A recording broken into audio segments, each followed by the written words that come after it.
लखनऊ में गोलाकुआं के पास बेकाबू होकर रोडवेज बस पलट गई। हादसे में 5 लोगों की दर्दनाक मौत हो गई है। बस के नीचे दबने से कई लोग गंभीर रूप से घायल हुए। हरदोई से लखनऊ की ओर आ रही रोडवेज की बस पलटी। सीएम योगी ने हादसे का संज्ञान लिया और घायलों के बेहतर इलाज के लिए निर्देश दिए।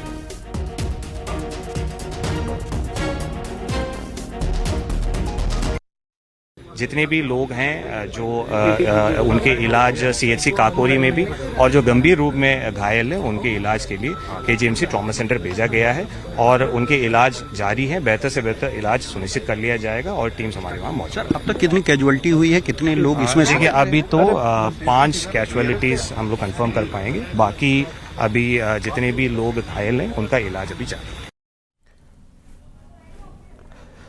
नवनिर्वाचित उपराष्ट्रपति सीपी राधाकृष्णन को आज राष्ट्रपति द्रौपदी मुर्मू शपथ दिलाएंगी।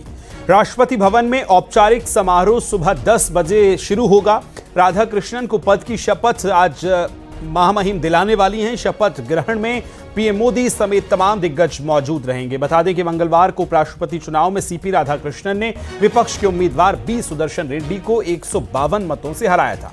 सीपी राधाकृष्णन को 452 वोट मिले थे, जबकि इंडिया ब्लॉक के सुदर्शन रेड्डी को 300 वोट मिले। तो शपथ ग्रहण में आज प्रधानमंत्री की मौजूदगी रहेगी। प्रधानमंत्री के साथ तमाम एनडीए के बड़े नेता इस दौरान मौजूद रहेंगे। उपराष्ट्रपति पद की आज शपथ होने वाली है। सीधा चलेंगे दिल्ली से मेरे सहयोगी संदीप पांडे लाइव जुड़ गए। संदीप, आज 10 बजे कार्यक्रम में किस तरह से शपथ ग्रहण होगी, कौन कौन शामिल हो सकता है? देखिए, आज देश को 15वें उपराष्ट्रपति का जो है मिल जाएगा। देश को 15वां उपराष्ट्रपति मिल जाएगा। इसके साथ ही 10 बजे राष्ट्रपति भवन में राष्ट्रपति द्रौपदी मुर्मू उपराष्ट्रपति सीपी राधाकृष्णन को शपथ दिलाएंगे और साथ ही इस शपथ ग्रहण समारोह में प्रधानमंत्री नरेंद्र मोदी, गृह मंत्री अमित शाह, रक्षा मंत्री राजनाथ सिंह के अलावा कैबिनेट मंत्री तमाम इस समारोह में शामिल होंगे। साथ ही एनडीए शासित राज्यों के कई मुख्यमंत्री भी इस समारोह में शामिल होंगे। खासकर छत्तीसगढ़, मध्य प्रदेश और उत्तराखंड के मुख्यमंत्री देर शाम को ही दिल्ली आ चुके हैं। इसके अलावा सुबह तमाम मुख्यमंत्रियों के आने की सूचना है। वहीं समारोह में जो है तमाम क्षेत्रों में बाढ़ आई, इसकी वजह से सादगी के साथ ये समारोह मनाया जा रहा है और इसकी विस्तृत जानकारी इसीलिए नहीं दी गई क्योंकि उससे पहले ही उपराष्ट्रपति का जब चुनाव होना था, डिनर कार्यक्रम जो है रद्द कर दिए गए थे। इसके चलते कार्यक्रम पूरा साधारण तरीके से होगा और राष्ट्रपति भवन में ये उपराष्ट्रपति शपथ ग्रहण समारोह होना है। 10 बजे ये कार्यक्रम होगा। इसके अलावा राष्ट्रपति भवन ने कल ये भी जानकारी दी थी कि महाराष्ट्र के जो राज्यपाल सीपी राधाकृष्णन थे उन्होंने अपना इस्तीफा सौंप दिया है और गुजरात के जो राज्यपाल हैं उनको महाराष्ट्र का अतिरिक्त प्रभार भी दे दिया गया है। तो यानी कि आज सीपी राधाकृष्णन आज उपराष्ट्रपति पद के शपथ ग्रहण कर लेंगे और इसके बाद वो अपना विधिवत कामकाज भी शुरू कर देंगे। राष्ट्रपति जो पहले थे धनखड़ साहब, उनके इस्तीफे के बाद ये सीट रिक्त हुई थी और इसके बाद चुनाव कराया गया। 9 तारीख को चुनाव हुआ और सीपी राधाकृष्णन 152 मतों से जीत उन्होंने दर्ज की थी और आज उनका शपथ ग्रहण समारोह होगा। निश्चित तौर पर तो सुबह 10 बजे जिस तरह से सहयोगी संदीप बता रहे हैं कि आज शपथ होगी और उसके बाद नए उपराष्ट्रपति जो हैं वो अपना कार्यभार संभालेंगे। वाराणसी में गुरुवार को भाजपा काशी क्षेत्र कार्यालय पर संगठनात्मक आज बैठक हुई। बैठक में स्नातक विधान परिषद सदस्य, शिक्षक विधान परिषद सदस्य और त्रिस्तरीय पंचायत चुनाव की तैयारियों पर चर्चा हुई।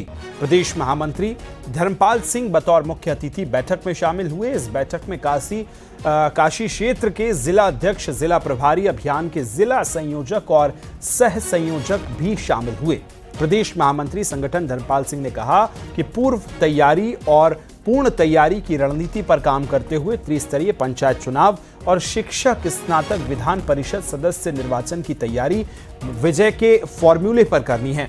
हर कार्यकर्ता को उसकी योग्यता और क्षमता के मुताबिक चुनाव में जिम्मेदारी सौंपी जाएगी। इस अभियान को विचार और परिवार के लोगों के साथ मिलकर आगे बढ़ाएंगे। तो काशी क्षेत्र की यह बैठक जो है, प्रदेश महामंत्री संगठन के तमाम लोग महत्वपूर्ण मौजूद रहे हैं। खबर को विस्तार देंगे सहयोगी राजीव, ज्यादा जानकारी के साथ जुड़ गए। राजीव, ये संगठनात्मक बैठक हुई है, क्या इस बैठक में बड़ा निकला है? किस तरह से स्ट्रेटेजी पूरी तैयार की गई है पंचायत चुनावों को लेकर? देखिए, देखिए, उत्तर प्रदेश में आगामी एमएलसी चुनाव को लेकर भारतीय जनता पार्टी इन दिनों युद्ध स्तर पर तैयारी कर रही है, क्योंकि उत्तर प्रदेश में 5 स्नातक निर्वाचन क्षेत्र के और 6 शिक्षक निर्वाचन क्षेत्र के जो एमएलसी हैं उनका कार्यकाल दिसंबर में पूरा हो रहा है। उससे पहले ही भारतीय जनता पार्टी एक बार फिर इन सीटों पर अपनी जीत के लिए लगातार बैठकें कर रही है। पहले ये बैठक ब्रज क्षेत्र में की गई थी और कल वाराणसी क्षेत्र में ये बैठक की गई है, जिसमें खुद भाजपा के संगठन महामंत्री धर्मपाल सिंह ने इस बैठक का नेतृत्व करते हुए वहां पर जो मौजूद जो क्षेत्रीय पदाधिकारी थे उनको दिशा निर्देश दिया है कि किस तरह से, चाहे वो वाराणसी और झांसी निर्वाचन क्षेत्र हो, वहां पर शिक्षक एमएलसी का जो चुनाव होना है उसमें किस तरह से भाजपा की जीत सुनिश्चित की जाए। इस दौरान उन्होंने जो सबसे महत्वपूर्ण निर्देश दिए हैं उनमें से ज्यादा वोटरों को, मतदाताओं को वोटर लिस्ट में शामिल करने का निर्देश दिया है और ये अभियान युद्ध स्तर पर चलाने का निर्देश दिया गया है। इस दौरान भाजपा ने तय किया है कि एमएलसी चुनाव के लिए संयोजक और सहसंयोजक के साथ ही साथ विधानसभा स्तर पर संगठन तैयार किया गया है। बिल्कुल, और संगठन किस तरह से मजबूत हो, इन तमाम चीजों को लेकर यह बैठक हुई। बहुत धन्यवाद तमाम जानकारी के लिए। आगे बढ़ेंगे। मॉरिशस के प्रधानमंत्री अपने परिवार और मंत्रिमंडल के कुछ मंत्रियों के साथ आज अयोध्या पहुंचेंगे। वो रामलला और हनुमानगढ़ी के दर्शन करेंगे। इस दौरान मुख्यमंत्री योगी आदित्यनाथ उनका स्वागत करेंगे। रामलला के दर्शन के बाद वो सीधे देहरादून के लिए रवाना हो जाएंगे।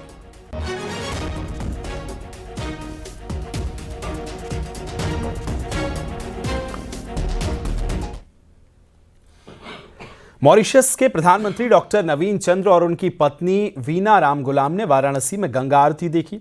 उनके साथ 70 सदस्यीय प्रतिनिधिमंडल भी मौजूद था। इस मौके पर राज्यपाल आनंदीबेन पटेल भी उनके साथ रही। प्रधानमंत्री मोदी के साथ द्विपक्षीय वार्ता के बाद मॉरिशस के प्रधानमंत्री रामगुलाम गंगा आरती देखने नमो घाट पर पहुंचे। उन्होंने सबसे पहले क्रूज से सभी 84 घाटों को निहारा और उसके बाद दशाश्वमेध घाट पर होने वाली गंगा आरती में शामिल हुए।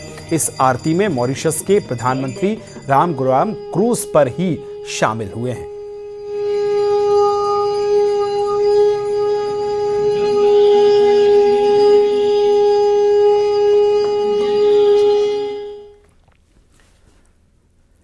कल की पीठाधीश्वर आचार्य प्रमोद कृष्णम ने फिल्म बंगाल फाइल्स देखी। फिल्म देखने के बाद आचार्य प्रमोद कृष्णम ने बताया कि किस तरह हर हिंदुस्तानी को बंगाल फाइल्स देखनी ही चाहिए। इस फिल्म से बंगाल का सच सामने आया है। 1947 में कुछ ताकतें भारत तोड़ना चाहती थी, 2025 में भी कुछ ताकतें भारत को तोड़ना चाहती हैं। ममता बनर्जी सरकार बंगाल को बांग्लादेश बनाना चाहती है। मोदी सरकार ना होती तो बंगाल फाइल्स रिलीज भी ना होती। साथ ही उन्होंने कहा कि संभल दंगों का सच भी सामने आना चाहिए। संभल फाइल्स फिल्म भी जरूर बननी चाहिए। ना होती तो ये बंगाल फाइल रिलीज ना होती और जो सच को छुपाया गया है वो कभी उजागर ना होता। तो अगर हिंदुस्तान को बचाना है तो हर एक हिंदुस्तानी को ये फिल्म देखनी चाहिए। और ये फिल्म बताती है कि हिंसा क्या है, ये फिल्म बताती है अहिंसा क्या है, ये फिल्म बताती है। और अतीत से हमें सीख लेने की जरूरत है। जिस तरह बंगाल का सच बंगाल फाइल से सामने आया है तो संभल का सच भी सामने आना चाहिए और एक फिल्म बननी चाहिए जो संभल फाइल के नाम से हो। इधर संभल में सपा सांसद जियाउर रहमान बर्ग के दीपा सराय स्थित अवैध मकान में तीसरे दिन भी तोड़फोड़ की कार्रवाई हो रही है, लेकिन अवैध निर्माण को अभी पूरी तरह से ध्वस्त नहीं किया गया है। कोर्ट ने 30 दिन के अंदर अवैध निर्माण हटाने के निर्देश दिए थे, जिसकी समय सीमा पूरी हो चुकी है।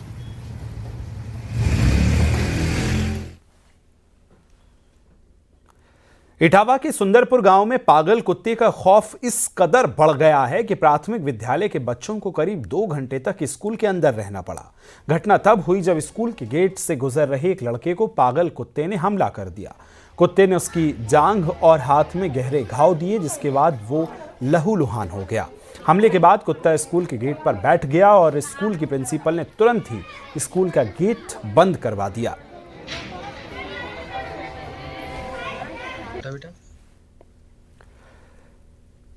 प्रयागराज से खबर, जहां भाजपा नेता चंद्रमोहन सिंह ने अपनी सुरक्षा की गुहार लगाई है। सपा नेता कुंबर रेवती रमण सिंह और उनके सांसद बेटे के संरक्षण में काम करने वाले कुछ लोगों से जान का खतरा बताया।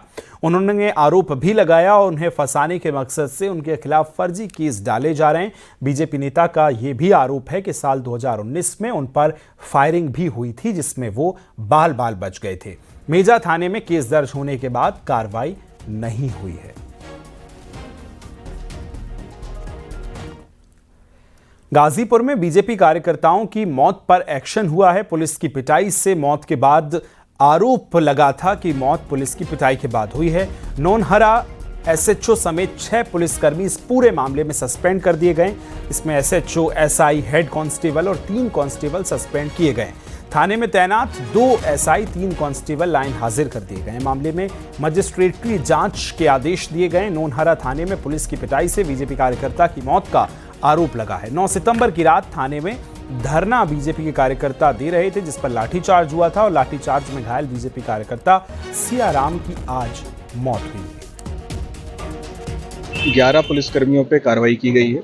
6 लोग इंक्लूडिंग एसएचओ, इनको सस्पेंड किया गया है तत्काल प्रभाव से, एवं अन्य 6 लोगों को लाइन हाजिर किया गया है ताकि किसी भी तरह से कोई जांच को प्रभावित ना कर पाए। और जांच बिल्कुल, क्योंकि हम लोग चाहते हैं निष्पक्ष रूप से जांच हो और जो भी दोषी है उसको हम चिन्हित करके उसके विरुद्ध कार्रवाई करेंगे। थाने का मामला था सर? अमरोहा के थाना गजरौला में मुरादाबाद विकास प्राधिकरण की कार्रवाई देखने को मिली। गजरौला के मां ललित देवी मंदिर के पास बन रही अवैध कॉलोनी को बुलडोजर से ध्वस्त कर दिया गया। गजरौला शहर में अवैध प्लॉटिंग के खिलाफ एमडीए की कार्रवाई से हड़कंप मच गया। कॉलोनी का नक्शा प्राधिकरण से पास नहीं कराया गया था।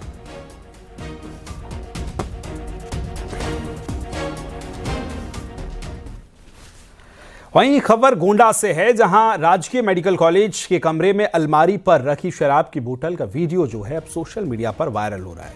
मेडिकल कॉलेज के कमरा नंबर 7 की तस्वीरें ये बताई जा रही हैं, जहां मेडिकल कॉलेज के प्राचार्य ने कहा कि इस मामले की जांच होगी और साथ ही आरोपियों पर कार्रवाई भी की जाएगी। इसमें तथ्य जो है वो सामने आएंगे। एक वो वीडियो वायरल हुआ है, वो आज ही मैंने देखा है, शॉर्ट वीडियो क्लिप है।